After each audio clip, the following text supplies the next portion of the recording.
Paris has 20 neighborhoods, and if you pick the wrong one, you'll spend your trip stuck in traffic, overpaying for coffee, and missing the magic. In this video, we're cutting through the noise to show you exactly where to stay in Paris and the best neighborhoods to suit your travel style. Paris is a beautiful city, but it is huge. And it doesn't matter how often you visit, you still have to face that monumental task of deciding where to stay in Paris. Before we break down the Paris neighborhoods, we think it's important to understand how the city of Paris is designed. Yes, there are 20 arrondissements in Paris. Arrondissements are districts of Paris that are numbered in order as they circle out from the center. They go counterclockwise from the Seine, starting at the first arrondissement and going round like that. So basically, the closer to the river Seine you are, the lower the arrondissement number and the closer to the city center you're going to be. The first arrondissement features the Louvre, which is situated right on the bank of the Seine. And then each arrondissement circles out like a spiral crisscrossing the river. The first to the 8 arrondissements are where you'll find most of the major attractions of Paris, and it's a great place to stay because you can basically walk directly from your hotel to many of them. Arrondissements 1 to 4 are on the right bank of the river, while 5, 6, and 7 are on the left bank of the river Seine. So are you ready to explore the best neighborhoods in Paris? I know we are. Let's get started. Let's talk about where to stay in Paris if it's your first time in the city of Louvre. Our recommendation is to stay in the 7th arrondissement near the Eiffel Tower. It's located right on the left bank of the river Seine. It's one of the best places to stay in Paris if you want to be in the heart of the action, which is where you want to be if it's your first time there. The 7th arrondissement is within walking distance of the major tourist attractions: the Eiffel Tower, Obviously. the Rue Claire Market, Les Invalides, which is home to Napoleon's tomb, and Musée d'Orsay. My personal favorite. I love that museum, as well as the Musée de Rodin. So they're all located here, yeah, and walking distance from most of the hotels. And hey, if it is your first time staying here, another suggestion I would say, if you're gonna spend some extra money, get a hotel with an Eiffel Tower view. So this is one of the most popular neighborhoods in Paris, so I very much recommend booking early. All of the hotels fill out quickly here, so you want to make sure that you book well in advance. So for a luxury option, which, you know, if you're really gonna blow the budget in the 7th arrondissement, we suggest Le Narcisse Blanc, because this is an elegant property where you'll get world-class treatment, and the spa is incredible, and it has an indoor swimming pool, and you cannot beat the fine dining. The Pullman Paris Tour Eiffel is a little more affordable as a 4-star property, and it has great views of the Eiffel Tower, and you're also going to have some modern decor. And if you're looking on the budget side of things, it's a little tough in this arrondissement because things are pretty expensive, but we do suggest the Longchamps-Élysées, which is located near Trocadero metro station, so you'll be able to get on and off and explore the rest of Paris very easily. And that's actually a good point to make right now. Make sure you book your hotel near a metro station. Most hotels actually are close to metro because Paris has stops everywhere. And Paris's metro is very easy to navigate and it's affordable. Where are we heading to next, Dave? Next, let's start off with the budget in the 5th arrondissement. The 5th arrondissement is the Latin Quarter, and I'm sure you heard of this because this is one of the most popular tourist areas in all of Paris. It's been the student hangout for 800 years. We do love this area, and you will find a lot of budget and mid-range accommodations. So if you're looking to save a little bit of money, this is a great place to start to look for different places to stay in Paris at a more affordable price.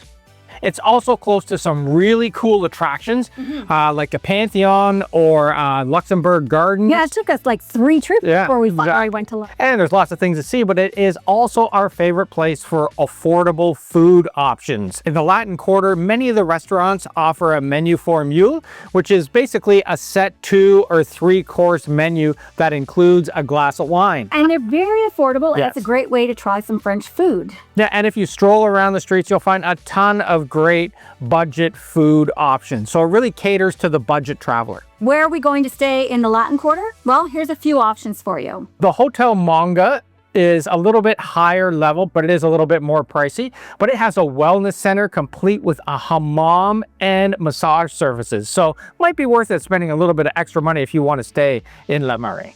For a more mid-range choice, we recommend Hotel Le Petit Paris, which is set in an 18th century building, and it's just a short walk to the Luxembourg Gardens. And finally, for the budget option, we're going to suggest Hotel Parc Saint-Seven, because it gets really high ratings. They do have small rooms or relatively smaller rooms, but it has everything you need, and it's right in the heart of the Latin Quarter, so you're going to love it. Okay, so let's look into the luxury travel of Paris, because hey, if there's one place in the world to splurge on a luxury vacation, it's in Paris. It definitely is, and our suggestion, if you got money to burn, is to try and get a hotel in the first arrondissement, because it is one of the most oldest and central neighborhoods in Paris. Obviously, number one, it's right next to the Seine, right? And I think it's probably the best place to stay in Paris if you can afford it. The Louvre, of course, is the star attraction of the first arrondissement, and you could spend days just in the Louvre Museum, but we actually suggest to get out there and walk from the Louvre through the Jardin des Tuileries and marvel at the outdoor statues, gardens, and fountains. It is a beautiful place to spend an afternoon. There's also the Pont Neuf Bridge here, which is obviously the most famous and oldest bridge in Paris. You also don't want to forget the Jardin du Palais Royal, because the Palais Royal is home to the Ministry of Culture, and there's a lot of boutique shops around there. And if you want to see one of the most expensive squares in Paris, pop into Place Vendôme. The Ritz is located there, and you know that the Ritz Hotel is always where the celebrities and the diplomats stay. One word of warning I will say is that all this convenience comes with a hefty price tag. The first arrondissement is probably one of the most expensive districts to stay in the city. Let's take a look at some options for you. All of these are in the higher end, even though we've broken them down into a few different classes. For hotel options that are super luxurious, you can look at the Mandarin Hotel Paris. It's the ultimate in luxury. It's like a 1930s palace hotel that is steps from Place Vendôme. So you're right along all those fashion shops and that kind of stuff. You're really close to the high-end things. If you want to go a little bit more affordable, Hotel Molière is a good option. It's a small boutique hotel, but it's still mere minutes from the Louvre. Definitely a place. And if you're looking to save a little bit of money, but still be located in the first arrondissement, then Hotel Crayon Rouge is a little bit more affordable. It's located quite close to Palais Royal. What I liked about it is it has like this fun design. It also has a shared lounge where you can meet fellow travelers. So if you're a super sociable traveler and you have a good budget, try the Hotel Crayon Rouge. That's a great segue into our next arrondissement. For the sociable travelers out there that are looking for nightlife, where do you stay? Well, we suggest staying in the 3rd and 4th arrondissement, which is known as Le Marais. In the 4th arrondissement here in Paris, this is where you come to get a taste of local living. This is definitely a place to stay if your travel style is to have more of a cultural, local experience, for sure. You can really feel what it's like to be Parisian while you're staying in these districts. Yeah, Le Marais is located, spans 2 arrondissements, the 3rd and the 4th, and it's by far the coolest and hippest neighborhood in the city. Of course. Le Marais, it may look like old Paris with its narrow streets, but it's a very from Ile de Temporé, and one of the coolest places is the Central Park. On the right bank of the River Seine, and there are many things to see and do in this neighborhood, and it showcases the latest in contemporary art. Le Marais, it may look like old Paris with its narrow streets, but it's a very contemporary place, and one of the coolest places is the Centre Pompidou. Le Marais has chic huge building gourmet that chocolate spans several that you can blocks. check out during the day. The Pompidou video So center after a is night of closed partying, 20 get out period. there, You can still try go and some see it great from the food, and besides being known for its Definitely nightlife, helps nurse the hangover. Marais has chic boutiques and gourmet chocolatiers that you can check out during the day. Hotel DuPont Smith, which is a in Marais, the contemporary property. And what I like about this one is it has individually decorated space. And what I love your own is it has individually Yes, and if you're decorated looking more in the mid-range budget, yes, and if you're looking more at the Josephine part, but a little more hotel, the Josephine that is set in it's a little more affordable. What's cool is that it is set in the 17th with that trend of contemporary. I love it. Just what cool. Some of it's with that features. They get a little bit of both worlds there. Some of it's original features. They get a little bit of both worlds there, which is great. And if you're looking for something affordable, Hotel Marais, that we think is perfect for couples that are on a little bit more of a budget. That we think is perfect for couples that are on a little bit more of a budget.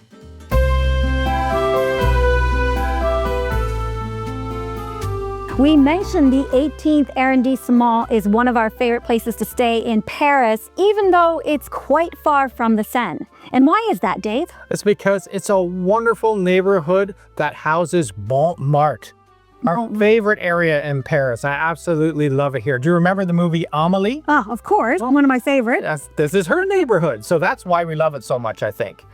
Montmartre is in the 18th Arrondissement, and if you're looking for a real Parisian culture, it's a great place to stay. It has this fantastic Bohemian vibe, and there's lots of street performers out on the streets, great cafes, and it's known as the artist district. Yeah, you'll find art galleries from both Dali and Picasso there. Oh yeah, it's very cool. You're going to see all kinds of artists doing their thing. Even out on the street, there's a lot of artists. We're here in Montmartre in Montmartre. This is a place where Picasso, Van Gogh, all those great artists used to hang out, and they use this area for inspiration. Real attraction for me is Sacré-Cœur, which is this massive church that sits on top of the hill of Montmartre overlooking all of Paris. We spent many times walking up those steps, hanging out, grabbing a baguette, and taking in these 360-degree views of the city of Paris. So many movies have been filmed in this area as well, and most recently, John Wick 4. They kept up doing fights on those stairs. Yep, they did. Stairs. Another thing is Montmartre is also home to the famous Moulin Rouge Cabaret. You've got to make sure that you go there at least once when you visit Paris to see this historic cabaret. This wouldn't be the place I would suggest to stay for your very first time in Paris, but if it's your second time back or third time and you're looking for something that's a little bit more Parisian, then Montmartre in the 18th Arrondissement is the place to stay. It's also well connected by the metro station, so it's easy to get anywhere in the city. And heck, we have walked all the way from Montmartre through the canal to get down to the River Seine, so it's a nice whole stroll as well. Yeah, it is. And we have a few favorite hotels to stay there, which we'll recommend to you now. If you do want to spend a little bit of money, the Maison Souquet Hotel and Spa, it's this 5-star hotel set in an exclusive Parisian townhouse, right? So it's like very much gives you that feel. And the decoration style is that Belle Époque kind of theme, which is, again, throwback to old Paris. Mercure Paris Montmartre Sacré-Cœur. Have my friend. Oh, that's pretty good. I don't know. It's a little more affordable, and it's just a short walk from the Moulin Rouge, so you'll be right in the heart of the action. And a little fun fact here is digital nomads love it here because there's a lot of shared workspaces. So if you're a remote worker, you might want to stay there. Yep. And if you are on a tight budget, the perfect hotel is where we stayed on our first backpacking trip. Yes, it's called Paris. the perfect. It is. And that's because it's perfect if you're on a budget. It's one of the more affordable places in the city while still being chic and comfortable. So you're not really giving up too much to stay there. And we have a complete breakdown of even more neighborhoods and places to stay in Paris on our blog, theplanetd.com, so make sure to check it out. Yeah, so click on the links to see why we think the 6th Arrondissement of Saint-Germain is the best place to stay for families, or why the Champs-Élysées in the 8th Arrondissement is the best shopping neighborhood in Paris. We also break down these and other neighborhoods in Paris that will suit your needs depending on your travel style. And that is our guide to the best arrondissements and places to stay in Paris. And if you've visited Paris and have a favorite hotel, leave a comment below because we'd like to hear about it. And obviously other people who are looking to book their dream trip want to hear about it. And if you enjoyed this video, make sure to give it a like and subscribe to our channel and click on that bell. for more travel videos each week. Ciao for now. See you next time.